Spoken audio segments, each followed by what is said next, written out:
쉽고 재미있는 성경 연구 시간입니다. 오늘의 성경 공부는 교회 입교를 선언하는 천국 시민권 침례의 바른 뜻, 성경이 말하는 침례에 대하여 공부하고자 합니다.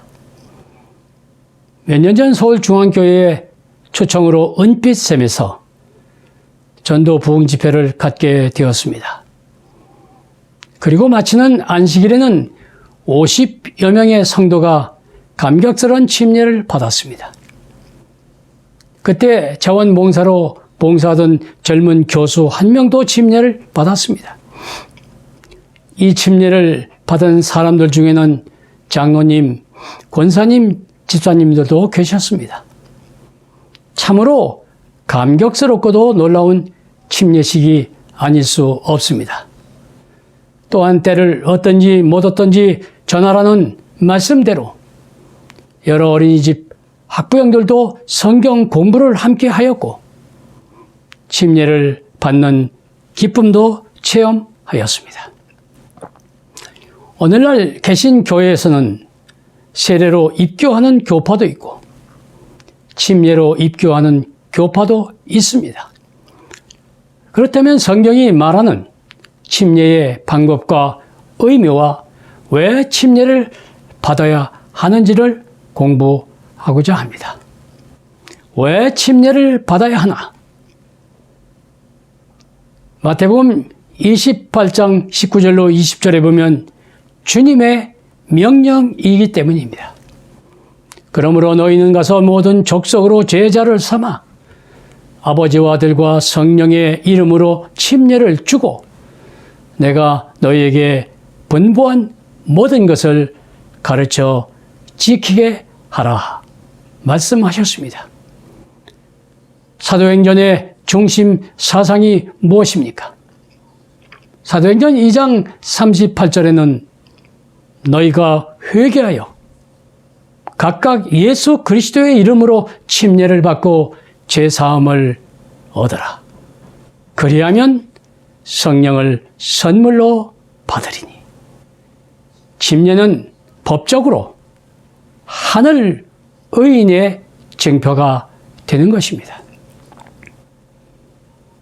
그렇다면 하늘 가는 천국민의 자격은 과연 누구입니까?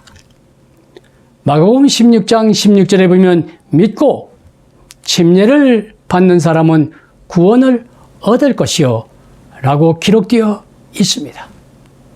그렇습니다. 침례는 베드로 전서 3장 21절에 부활과 구원의 표로 나타나 있는 것입니다. 부모와 학생에게 보내는 권면 11페이지에는 여권으로 상징화하였습니다. 믿음과 행함 19페이지에 목사들은 진정한 회개를 설명하는 주제를 더 한층 특별히 강조하기 위하여 교육을 받아야 하며 침례를 받은 모든 사람들은 그들이 회개하였다는 증거를 보여줘야 한다라고 기록되어 있습니다.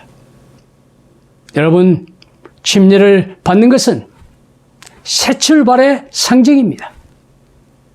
하나님 자녀로 등록되는 새 출발의 상징임을 기억해야 할 것입니다. 마태복음 3장 16절로 17절에 보면 예수께서 침례를 받으시고 곧 물에서 올라오실새 하늘이 열리고 하나님의 성령이 비둘기같이 내려 자기 위에 임하심을 보시더니 하늘로서 소리가 있어 말씀하시되 이는 내 사랑하는 아들이요 내 기뻐하는 자라 하시니라. 그렇습니다. 침례는 바로 하늘 가는 가족의 일원이 된다는 사실을 의미하고 있습니다. 보다 깊은 침례의 영적 의미가 무엇입니까?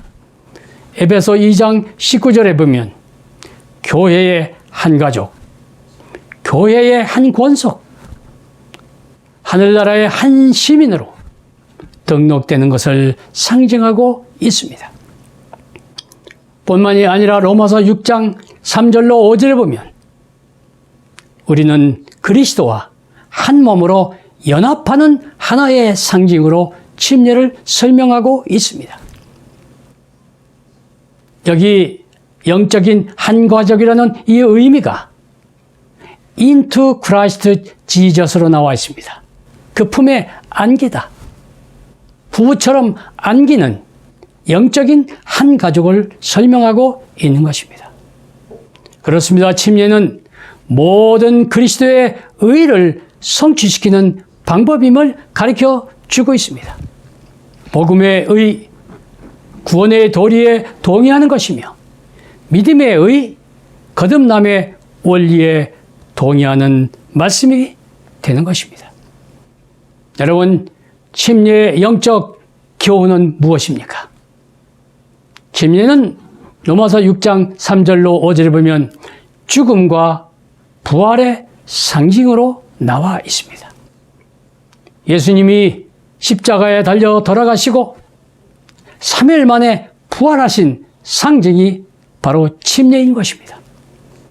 우리는 침례를 받음으로 그와 함께 십자가에 못 박고 그와 함께 새 생명의 부활로 나타나는 것을 의미하는 것입니다.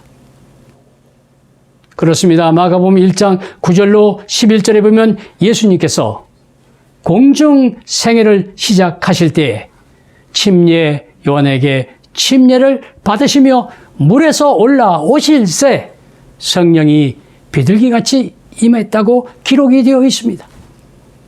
모든 세상의 출발이 바로 침례라는 뜻을 갖고 있는 것입니다.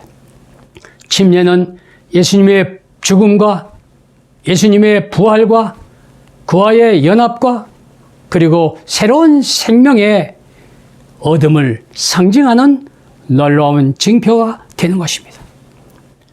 그러므로 에베소 4장 5절에는 이 침례가 여러 가지 방법으로 만들어질 수가 없음을 표시하면서 주도 하나요? 믿음도 하나요? 침례도 하나라고 설명을 했습니다. 우리는 한 주를 믿고 한 믿음 속에 살며 한 침례로 우리는 예수님의 죽으심과 부활을 기념하고 상징하는 것입니다. 로마서 15장 14절에 보면 그리스도께서 만일 다시 살지 못하셨다면 우리의 전파는 그 전파도 헛것이요 또 너의 믿음도 헛것이라고 설명했습니다. 여러분, 침례가 얼마나 중요한지를 우리에게 설명하는 것은 부활을 기념하는 놀라운 징표가 되기 때문에 예수께서 다시 살아나셨다는 놀라운 표징으로 나도 다시 살아날 수 있다는 놀라운 부활의 표징으로 우리가 침례를 받는 것이요 이것이 참다운 믿음이라고 성경은 우리에게 설명하고 있는 것입니다. 그렇습니다. 우리가 침례를 받음으로 우리의 이름이 하늘 생명책에 기록이 되는 것입니다. 물론 우리는 교회의 농명책에 우리의 이름이 기록되지만 그러나 영적인 의미로 하늘 생명책에 기록이 되는 것입니다. 누가복음 10장 20절에는 그러나 귀신들이 너희에게 항복하는 것으로 기뻐하지 말고 너의 이름이 하늘 생명책에 기록된 것으로 기뻐하라 말씀하셨습니다. 그렇습니다. 계시록 21장 27절에 어린 양의 생명책에 우리의 이름이 기록되는 것입니다. 예수님께서 구름 타고 재림하실 때에 이 생명책에 기록된 그 이름을 부를 때 우리는 영생 불멸의 놀라운 축복으로 다시 살게 되는 것이요 영원한 하늘에서 우리 주님과 더불어 영생 복락을 누리게 되는 것입니다. 여러분, 오늘 우리의 이름이 하늘 생명책에 기록되는지 좀 깊이 생각해 보시기를 바랍니다. 혹시나 우리의 생명책이 하늘 생명책에서 지워지지 아니했는지 우리의 믿음과 행위를 뒤돌아보기를 바랍니다. 옛날 나폴레옹 황제가 초라한 헌옷을 입고 마을을 시찰하게 되었습니다. 아무도 그를 기꺼이 영접하지를 않았습니다. 해질 무렵 산 아래 초라한 집을 방문했을 때 산모 한 분이 굶주린 채 아기에게 젖을 물리고 있었습니다. 그 여인은 황송해하면서 마지막 저녁죽을 내놓았습니다. 다음 날 오후 화려한 마차를 탄 나폴레옹 황제가 아주 많은 선물을 갖고 나타났습니다. 어제의 그 초라한 나그네였습니다. 여러분, 그 여인의 일생은 황제의 가족이 되는 축복을 받았습니다. 오늘 예수님을 마음에 영접하시기를 바랍니다. 오늘 하늘 가지게 되는 침례 받기를 원하는 하늘의 백성이 되기를 간절히 바랍니다. 침례는 우리 주님의 절대적인 명령입니다. 침례를 받지 아니하고는 우리는 회개한 강도 외에는 하늘에 갈 자가 없다는 사실입니다. 그렇습니다. 침례는 두 번째로 전 국민, 하늘 가족의 자격증이 되는 것입니다. 여러분, 오늘 우리가 미국을 가기도 매우 어려운 때입니다. 외국을 여행하는 것도 자격증이 없으면, 여권이 없으면 우리는 갈 수가 없습니다. 오늘 우리는 침례를 받음으로 하늘 천국으로 직행할 수 있는 자격증을 소유하게 되는 것입니다. 바로 이 침례는 예수님의 죽으심과 장사 지냄과 부활을 상징하는 증표가 되는 것입니다. 오늘 나의 구원 되시는 예수님을 진실로 믿고 침례를 받아 영생을 확신하는 하늘 가족이 되시기를 간절히 바랍니다. 아멘.